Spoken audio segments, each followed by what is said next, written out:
Hello friends, welcome to the next video series of object-oriented programming.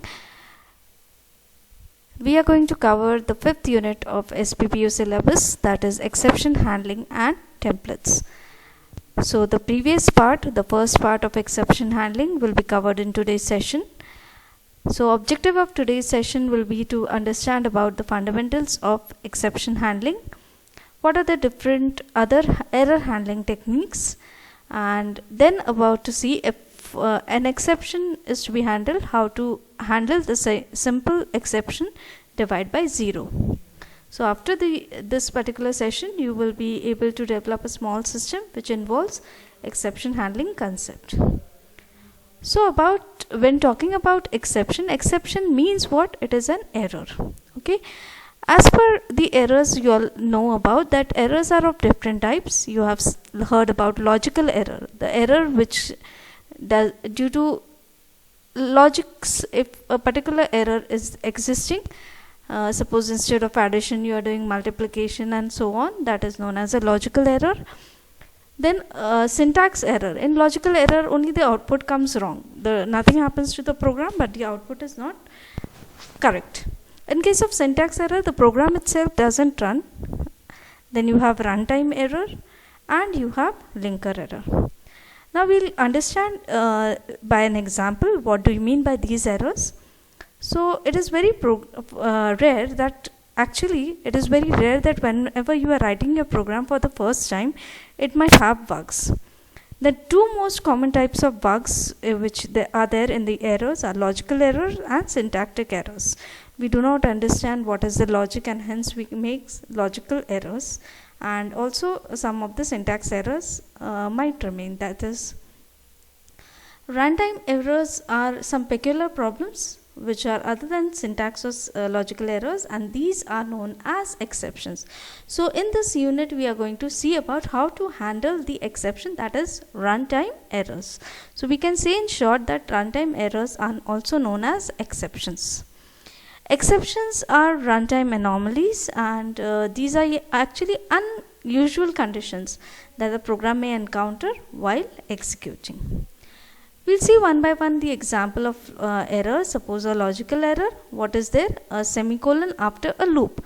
Now if you are giving that for I is equal to 0, I less than 3, I plus plus, that means this loop should work actually for 3 times. But after you have given a semicolon, the compiler doesn't understand that this loop is for how many times, and so on. It goes on continued execution. This is known as logical error.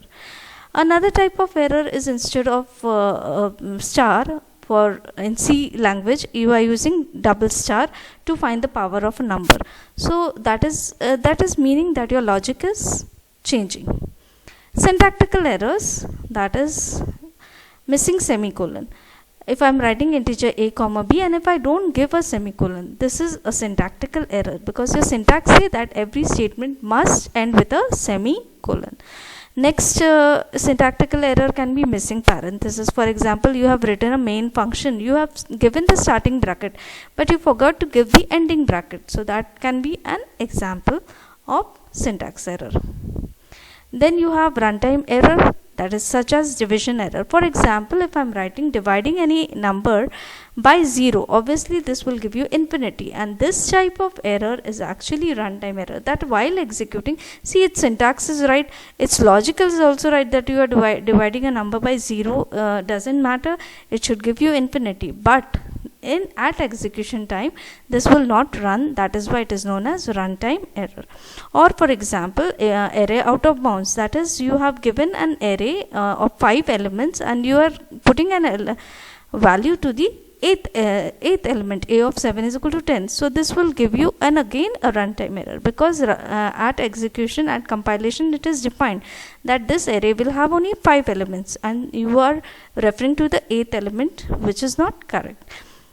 Then linker error, so wrong function prototyping, that is example, if I am writing capital M instead of small m for a main function which is defined by the system, That is why this wrong type of function prototype can give you a linker error. Also, if incorrect header file, that is example you are using stdio instead of iostream for C++, then that can be a linker error. So if you are using cout and cin and you have not used hash include iostream, it will give you a linker error. So these are the different error examples. Now let's talk about exception and exception handling. Exceptions are actually of two types. We have already discussed that exception are runtime exception. There are two different types of exception, that is synchronous and asynchronous exception. Synchronous exception means, for example, out of range, that is array out of bounds, that is out of range index or overflow. These belong to synchronous type exception.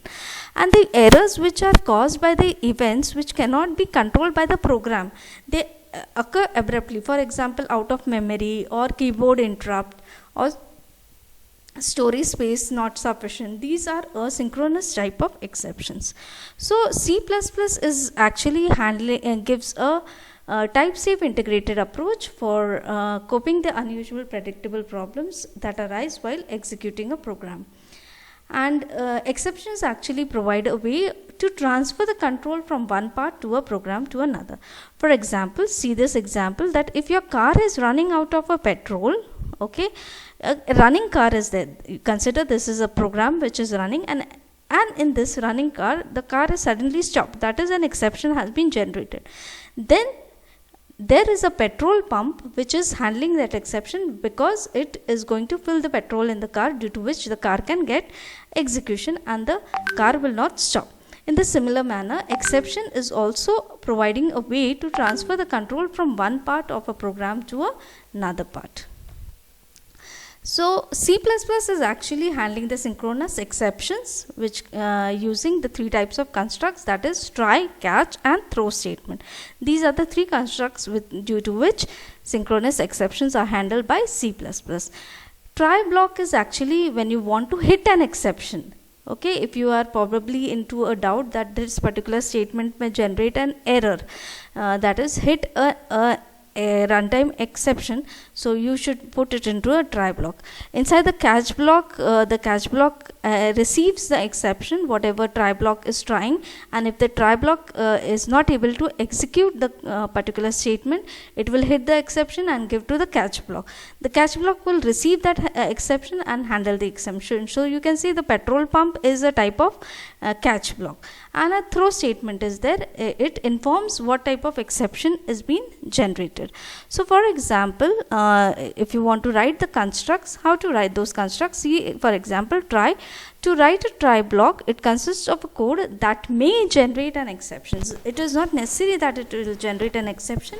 It may generate an exception, and whatever exceptions are there or runtime errors are there, they are thrown from inside the try block.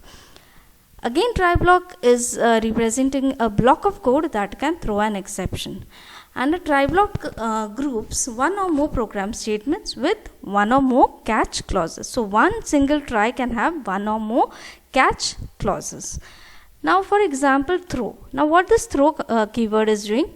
Throw keyword is used to throw an exception which is encountered inside the try block. Inside the try block, the exception may be generated, and to throw that exception to the catch or to any other handler, you use the keyword throw. After the exception is thrown, the control is transferred to the catch block in case of throw statement, and raising of an exception that is done by throw expression. Okay. Then the catch block. The catch block is catching the exception thrown by the throw statement from the try block, and these are actually handling the exception inside the catch block. Catch block actually defines the action to be taken when an exception is being occurred. So for example, how will be the syntax for exception handling in C++? Syntax: try, write some statements. If those statements are working fine, it's okay. Otherwise you can write throw exception. This exception is actually catched into the catch statement, where you are giving which type of exception to be catched, and the statements, that is the handling statements which is there written inside the catch block after an exception is generated. Okay, so while throwing whenever an exception is thrown, it goes into the try block. So consider the try block is detecting and throwing an exception, and the catch block catches and handles the exception. Now we see a program where we have not written actually the try, catch or throw statement, a simple program without exception handling. I am writing a program using namespace std, inside which we have taken two variables, number and answer, and number is given the value 10. Now check the statement answer is equal to number divided by 0. Now what we are doing, we are taking the number 10 divided by 0. As we know that number cannot be divided by 0, this will give result into an infinity, but still we are trying to do this. This type of error is actually known as exception. Okay, and after you run this program, your program won't execute, and it will give you that the program will abnormally terminate and you will not get any result. Okay, so to handle this type of exception, that if a number is divided by 0 and you should not, if by mistake anyone gives a number which is divided by 0, your program should not terminate. To handle this, you can use try, catch, throw statements. So how to use it? Consider a program where we are writing the main function, where we are taking one variable x is equal to 50, another variable y which is equal to 0, and we are writing double z is equal to 0. Now inside the program, in the try block, we are going to try one statement, that is we are going to divide x by y. If the user inputs 50 divided by 0, if we will check if y is equal to 0. If y is equal to 0, the program should not execute. Okay, it should go, it should come out of the program. So here we can write if y is equal to 0, I need to throw what? Division by 0 condition. That is a double inverted comma, a string value I am writing with a throw statement.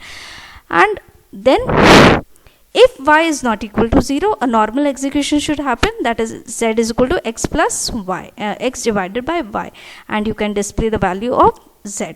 So this is how we can handle the exception. Now this is what we are doing try. As soon as inside the try block division by 0 condition, if y is equal to 0 exists and the statement throw is executed, then to throw this type of exception. Now throw is here in this case, throw is throwing what type of exception? String. Division by 0, which is string. Okay, so to handle this, we will need a catch, which is catching which type of statement? String type of statement, that is character pointer. That is why we have written catch constant character pointer message. Suppose example, if I am writing throw 1, that means 1 is an integer value, so you will write inside the catch the parameter integer. Okay, now here you will display the error message and complete the program. So the output, if you see the program here, as y is equal to 0, it will give you the error, that division by 0 condition, and it will come back and display that particular message. So this was all we have seen about the fundamentals of errors and exception handling, construct, try, catch and throw in C++. Meet you in the next video. Thank you.